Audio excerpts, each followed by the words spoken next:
Merci beaucoup. Je ne fais que revenir sur les lieux de mes crimes mémorables, donc ce n'est pas vraiment une nouveauté, mais c'est un plaisir d'abord de vous rencontrer. Face à toi, ce sont des élèves de seconde. Lorraine Vinet. Ils sont dans un enseignement d'exploration qui s'appelle Littérature et Société. Ils explorent. Ils explorent le Caire grâce à toi. Certainement. Et en particulier un extrait, un chapitre, qui est Mohamed Naguib, la Oui. section Mohamed Naguib. On a beaucoup travaillé sur ce chapitre-là.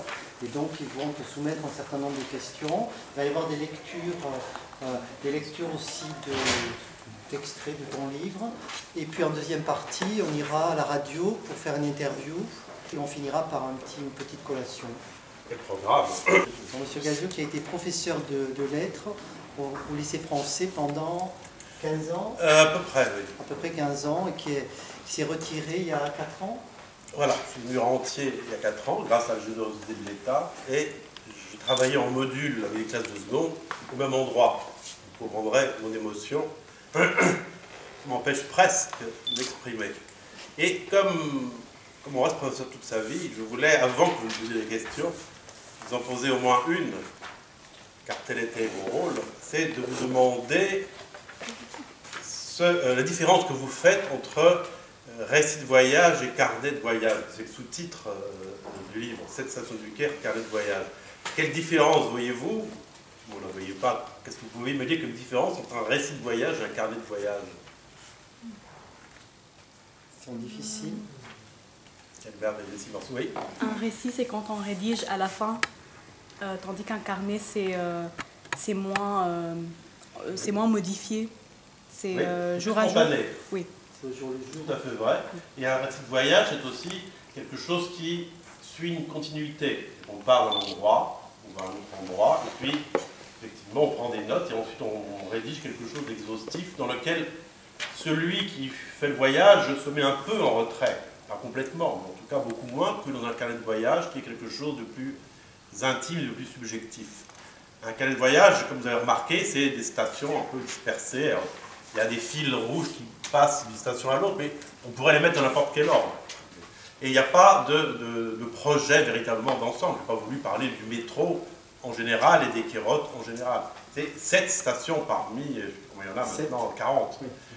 Donc c'est un carnet de voyage, c'est quelque chose à la fois de plus court en général et surtout de plus personnel. Je n'ai jamais prétendu vouloir donner une idée exacte, scientifique et objective du Caire. C'est tel que je le vois moi. Donc c'est la différence essentielle avec un récit de voyage qui est censé instruire ceux qui le lisent sur le nord de l'Éthiopie ou le sud de l'Azerbaïdjan. Et ça, c'est déjà, disons, un petit préambule peut-être intéressant. Alors maintenant, je suis à vos ordres pour les questions auxquelles je vais tenter de répondre, car je les pressens difficiles.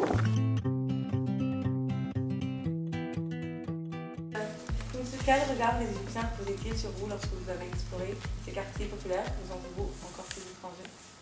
Alors, il n'y a pas le même regard dans le métro que dans la rue. Dans le métro, il était difficile pour moi de passer complètement inaperçu, puisque je faisais tout en lettres. D'où les scènes que je raconte, où les gens se précipitaient, se levaient pour me faire m'asseoir, je voulais rester absolument debout. Donc, quand les gens me repéraient, surtout les enfants, les plus jeunes, c'était en général pour m'accueillir, what your name, etc., essayer de rentrer en contact.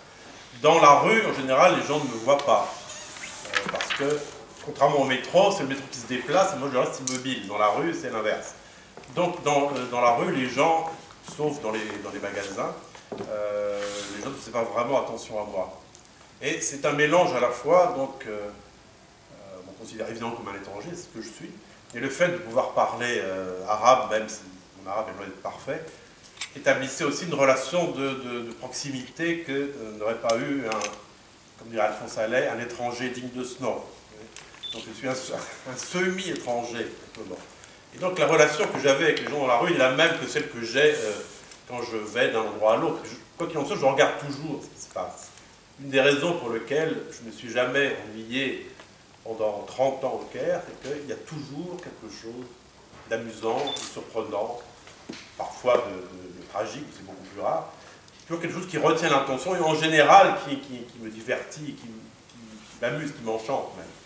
Donc j'ai toujours eu un regard, disons, volontairement curieux sur ce qui m'entoure. Davantage, évidemment, lorsque vous prenez le métro avec pour but de prendre des notes sur ce que vous voyez, vous êtes évidemment beaucoup plus attentif à ce qui vous entoure. Question? Une question, pourquoi vous avez choisi d'écrire les quartiers à partir des stations? Alors, j'ai pas toujours choisi à partir des stations, oui. Parce que l'idée, d'abord, c'était de prendre le métro et de descendre au hasard. Je fermais les yeux, je comptais, je sais pas, 10 minutes, puis les stations, je descendais là. Puis, ça m'a semblé beaucoup trop artificiel. Donc, j'ai attendu à chaque fois, comme vous l'avez certainement remarqué, si vous avez pu lire plusieurs stations, d'avoir un but précis. Et donc, à partir de la station, qui me menait à l'endroit où je voulais aller, j'aurais aidé autour. Donc, c'est un choix à la fois... c'était pas vraiment un choix, c'était une nécessité dont je faisais ensuite, en quelque sorte, un choix. Et donc, par exemple, la première station que j'emprunte, s'appelle Salle Oba, c'est pour aller à Léopolis, dans le commissariat de police. Donc, ça m'a semblé une excellente occasion de visiter un peu ce quartier que je ne connaissais pas. Alors, j'ai pris le métro 10 fois plus, 100 fois plus que je le raconte. Mais je m'efforçais de trouver des buts qui permettaient de descendre dans un quartier que je connaissais peu, pas du tout. Alors, Choubra, il n'était jamais allé. Une fois, j'avais complètement oublié. Donc, telle manière à ce que ma démarche n'apparaisse pas complètement artificielle. Le fait, en plus, de chercher quelqu'un ou quelque chose, vous permet justement de rencontrer des gens. Si vous dites, voilà, je descends à telle station, ensuite je marche, d'un moment, vous marchez dans le vide, en quelque sorte. Et c'était beaucoup plus intéressant pour tout le monde.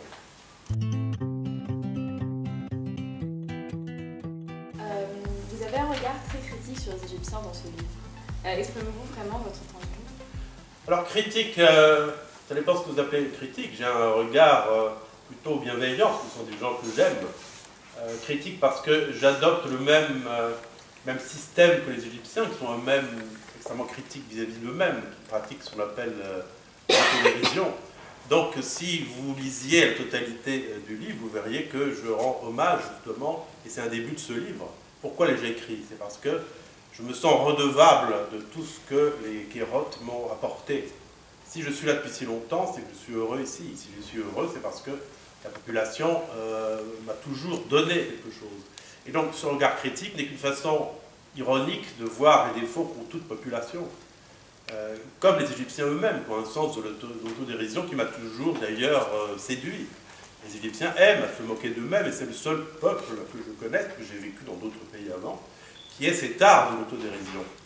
Plutôt que de voir les choses au tragique, ils utilisent, sans le savoir, le procédé voltairien qui est celui de l'ironie, la distance que l'on met entre soi et quelque chose qui ne va pas, un défaut, il y en a de très nombreux, et plutôt que d'utiliser le registre pathétique, ils utilisent le registre ironique, le registre de la dérision, dans lequel on prend ses distances avec ce que l'on voit en s'en moquant. Ce qui permet aussi, d'ailleurs, de réfléchir davantage que lorsque on utilise le larmoyant, le pathétique. Si vous faites appel au sentiment, ça ne va jamais très loin. Si vous utilisez l'ironie, vous allez, comme disait Voltaire, sur le chemin de la vérité, parce que vous faites appel à la raison. Vous réfléchissez davantage.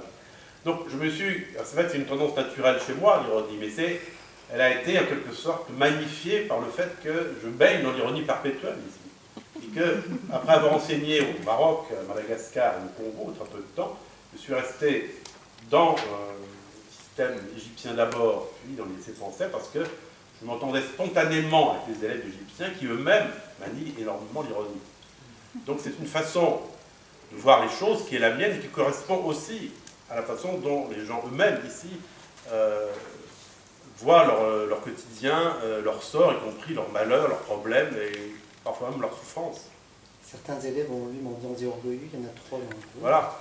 Donc d'Albert Cossery, Naïra qui posait la question, là aussi il y a beaucoup d'autodérision aussi. Tout à fait. La dérision chez Cossery est présentée comme la meilleure façon de résister à l'horreur du monde. On part du principe que le monde en général est dirigé par une bande d'escrocs, de corrompus, de bandits, et que pour s'adapter et survivre dans ce monde, il ne faut pas les prendre au sérieux.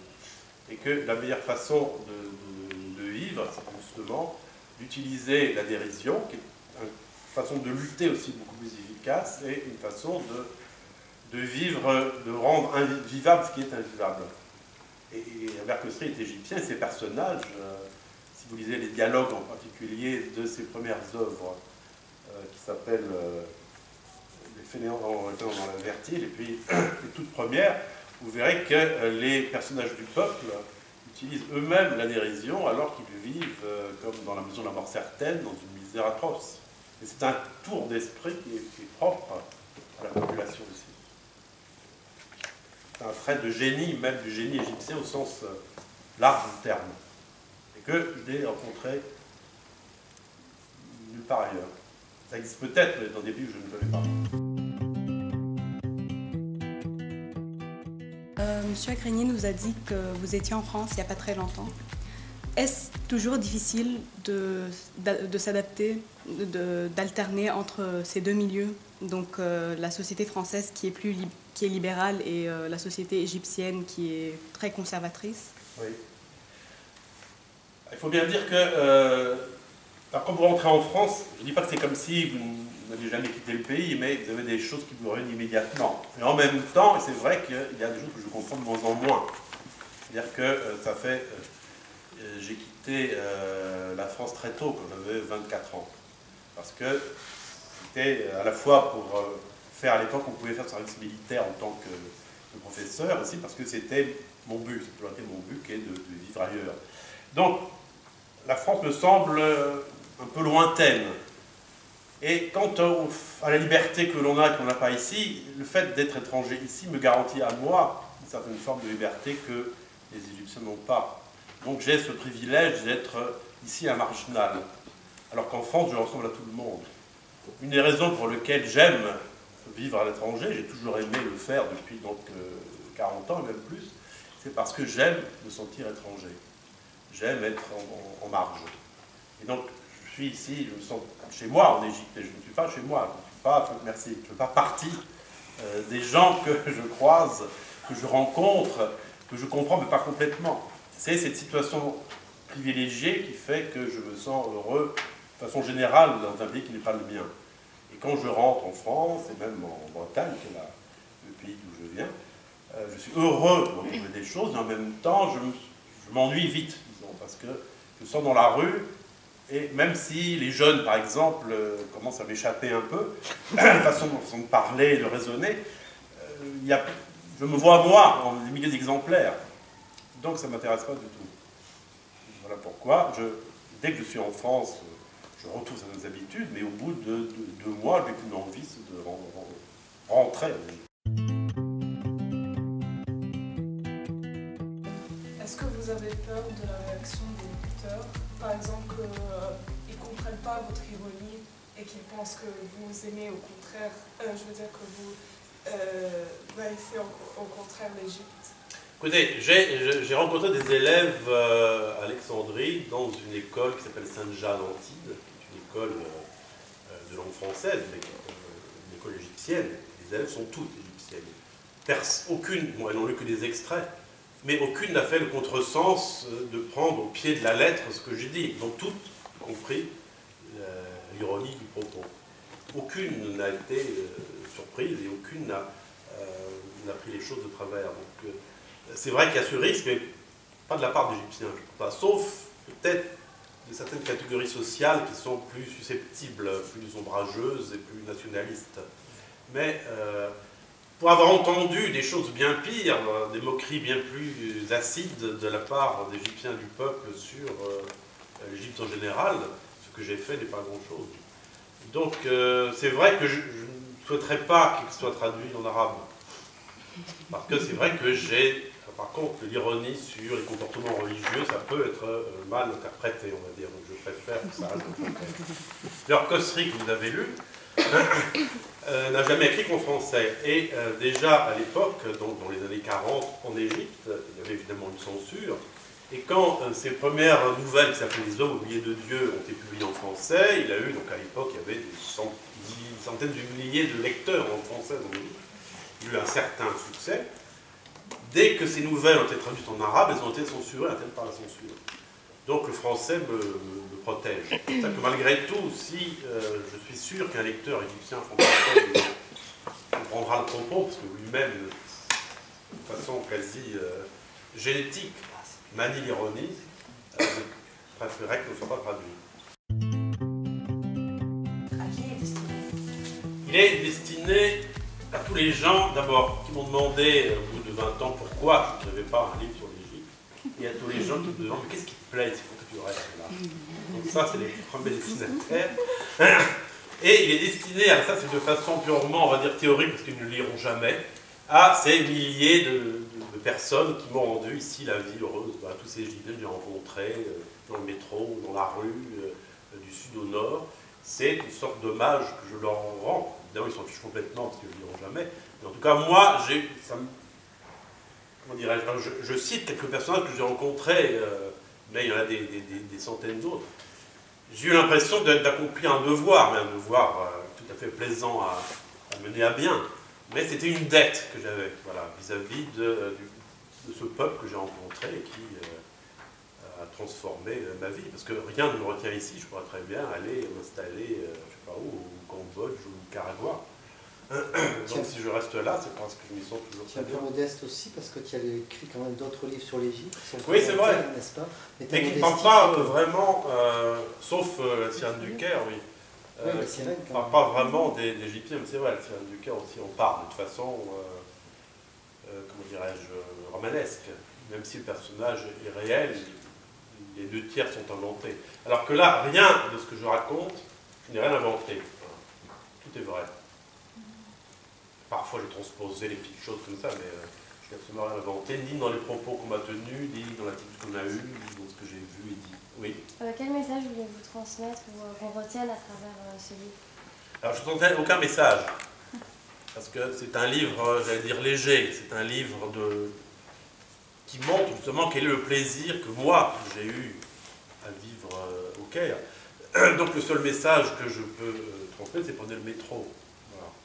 C'est pas évident pour nous. Oui, c'est une façon de dire que si on va à la rencontre des gens, c'est une source de plaisir. C'est très bien de visiter les pyramides, les Luxor, tout ça, de prendre des felouques, mais vivre, prendre le métro, aller dans une rue d'un quartier populaire, je ne parle pas des quartiers très bidonvilles, mais c'est un plaisir que j'aimerais, que je fais partager de cette façon-là, mais j'aimerais que les gens aillent à la rencontre de ce plaisir qui est perpétuel, qui renouvelle tout le temps, qui est toujours renouvelé. Dans le groupe, je crois qu'il y avait 3 élèves qui avaient pris le métro. Dans des circonstances assez particulières aussi, parce qu'ils ne pouvaient pas faire autrement. Et moi, je me souviens avoir pris le métro de 5e pour la radio, parce qu'on devait aller rencontrer quelqu'un à Oumeldounia, au centre-ville. Et on devait faire aussi un reportage dans le métro. Certains ont fondu en larmes, ont mis à pleurer. Mais non, mais on va nous enlever, on va nous voler, on va nous assassiner. Et ils étaient terrorisés.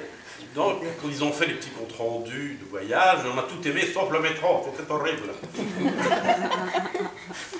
Or, le métro est beaucoup plus propre qu'à Paris, par exemple. Oh oui. Les autres, je ne connais même pas. J'aurais peur d'être dans le métro de New York, j'ai peut-être tort à mon tour. Mais le métro du Caire est l'endroit le plus sûr du Caire. Je ne parle pas, là, évidemment, mon seul regret, c'est de ne pas avoir vu ce qui se passait dans le wagon des dames. Ça, malheureusement, là, je me déguise et j'ai des risques. Monsieur, puisque vous parlez du métro, pensez-vous réellement ce que vous avez écrit? Je pense toujours que j'écris. Non, pas toujours ce que je dis. Ce que vous avez dit dans la dernière phrase du chapitre Station Mohamed Naguib, c'est dans le métro que l'espoir luit. Oui, alors évidemment c'est un peu ironique, mais c'est vrai que ce que j'ai constaté, c'est qu'il y avait une sorte de société parallèle dans le métro.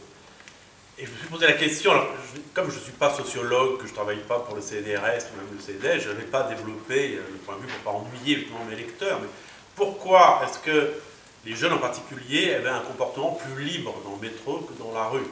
Parce que justement, ils ne sont pas dans la rue. Dans la rue, vous avez toujours des gens pour leur dire « fais pas ci, fais pas ça, comment tu prends la main d'une fille, c'est ta sœur ». Il y a une espèce de poids de la société qui n'existe pas dans le métro parce que ça n'est pas... c'est le domaine de personne, en quelque sorte. C'est pas la rue où on habite, où ce sont des droits Mais il y a plein Oui. de gens dans le métro. Il y a plein dans le métro, et c'est justement aussi un gage de liberté, peut-être. C'est que, contrairement à la rue, je parle de la rue, de son quartier, vous avez toujours des gens qui vous adressent la parole, qui reprennent les enfants qui font trop de bruit, par exemple. Le métro est un lieu qui n'appartient à personne, c'est une sorte d'espace de liberté. C'est un endroit qui n'est pas fixe, par définition, et donc il semblerait que les règles du dessus ne s'y appliquent pas toujours. Il y a cette scène justement où je vois un garçon et une fille de votre âge qui se prennent par la main, qui se caressent les doigts. Une chose qui, dans la rue, des quartiers populaires, parce que ce n'étaient pas des gens de maladie, sera beaucoup plus difficile à faire. Est-ce que vous vouliez être écrivain déjà avant que vous y étiez? Oui, toujours. Et puis après, ça m'est passé. Après, j'ai écrit un roman qui ne m'a pas plu, et après, j'ai un peu abandonné. Et en fait, j'ai découvert, quand j'ai écrit ce livre sur le Fayoum, que ce qui me plaisait, c'était pas. Je ne suis pas romancier. Je suis écrivain, mais pas romancier. Parce que je n'ai pas assez d'imagination, parce que la réalité m'intéresse peut-être plus. Il y a plus de choses qui m'intéressent dans la réalité que dans l'imaginaire. Et donc, le Fayoum, c'est un peu aussi un livre éclaté en plusieurs petites parties. Et que je préfère, c'est une sorte de récit de voyage à la fois dans le présent et dans le passé. Et que c'est ça qui m'intéresse davantage que d'inventer des histoires, des personnages, ça me fatigue. Et je n'ai pas le tour d'esprit qui convient. Donc j'ai toujours eu envie d'écrire, on va dire, ce qui est normal, parce que j'ai fait des études de littérature, parce que je ne pouvais pas faire mieux. Mais je me suis très vite rendu compte que je n'étais pas fait pour être romancier.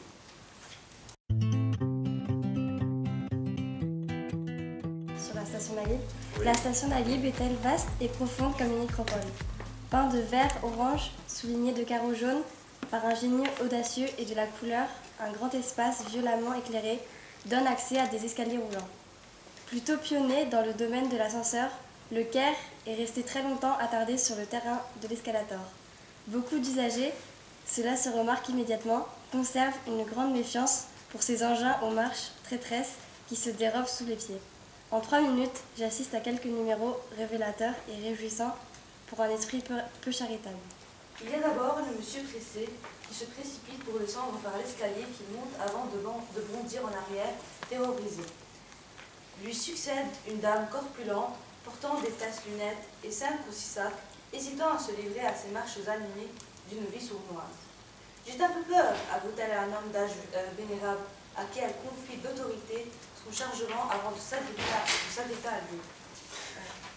Plus volumineuse encore, affaiblie d'un fessier si proéminent qui semble factice, une malheureuse s'est résignée à emprunter l'escalier classique. Soufflant et gémissant, tanguant d'un bord à l'autre, elle se cramponne désespérément à la rampe. Certes, peu glorieux, le martyre de l'obèse, essentiellement féminin, est un des plus navrants spectacles du métro Carotte. En jolis mots, 2 mots, que tu es beau mon pays, cette chanson douce, 2 chansons, que tu es beau mon pays, j'ai toujours eu de l'espoir, ô mon pays, de te revenir et de vivre à tes côtés à jamais. Cette chanson de Dalida en arabe, Hawaya Baladi, est parmi les plus populaires de cette fille de Choubra. Pendant les années tourmentées qui suivirent la chute de Moubarak, on l'entendait partout dans les rues, diffusée par les radios, les marchands de drapeaux et les t-shirts patriotiques. Personne ne semblait s'étonner qu'elle soit chantée par une Européenne, même née en Égypte. La mélodie et les paroles en sont douces, mélancoliques. On pourrait, avec le recul, y entendre le pressentiment d'une révolution volée, le chagrin et la peine pour ceux qui moururent si jeunes pour rien ou pour si peu. C'est très triste, je ne sais pas que c'est aussi triste. On va peut-être à la radio, Pierre. Avec plaisir. On se retrouve.